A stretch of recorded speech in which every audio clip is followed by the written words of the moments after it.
মধ্যপ্রাচ্য থেকে ইউরোপ দুই প্রান্ত জুড়ে ভূ রাজনীতির দাবার গুটি এখন আরও দ্রুত নড়ছে, আর সেই বোর্ডের কেন্দ্রবিন্দুতে উঠে আসছে একটি দেশ, তুরস্ক। সম্প্রতি ন্যাটো জোটের সদস্য নিয়েও নিজেদের সামরিক সক্ষমতা যে নতুন উচ্চতায় নিয়ে যাচ্ছে আঙ্কারার, তারই আরেকটি স্পষ্ট ইঙ্গিত মিলল।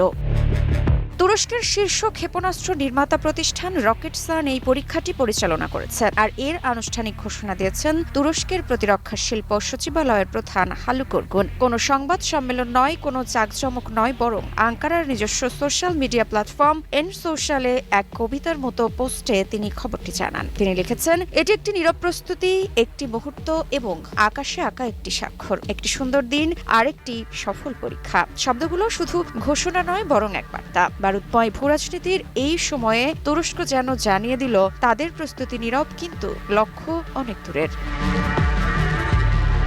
এই পরীক্ষার গুরুত্ব কোথায়? গোরগুন জানিয়েছেন, ক্ষেপণাস্ত্রটির পাল্লা আরও বাড়ানো হচ্ছে, আর নির্ভুলভাবে লক্ষ্যভেদ করার সক্ষমতাও উন্নত করা হচ্ছে। অর্থাৎ তুরস্ক শুধু পরীক্ষা করছে না, তারা আপগ্রেড করছে, আধুনিকীকরণ করছে, আর ব্যালিস্টিক শক্তির নতুন ধাপ স্পষ্ট করছে।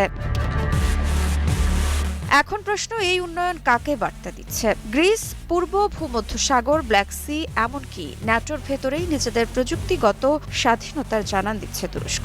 বিশেষজ্ঞরা বলছেন, ব্যালিস্টিক সক্ষমতা বাড়ানো মানেই শুধু সামরিক শক্তি নয়, বরং কৌশলগত প্রভাব বিস্তারের শক্তি। আর এটা ওইটা না, কাপড় ধোয়ার একটাই সলিউশন, চাকা অল ইন ওয়ান।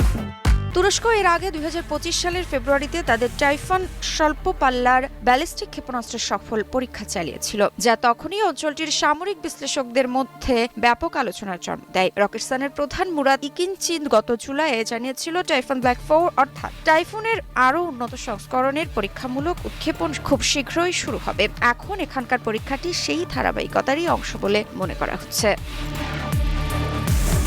আন্তর্জাতিক অঙ্গনে যখন যুদ্ধের ছায়া ঘনীভূত ইউক্রেন, মধ্যপ্রাচ্য, দক্ষিণ চীন সাগর, সেই সময় তুরস্কের এই নীরব পদক্ষেপ বিশ্বকে নতুন ইঙ্গিত দিচ্ছে। আগামী দিনগুলোতে তাই প্রশ্নটা আরও গুরুত্বপূর্ণ হবে, এই ব্যালিস্টিক সক্ষমতা তুরস্ককে কোন ভূরাজনৈতিক ভূমিকার দিকে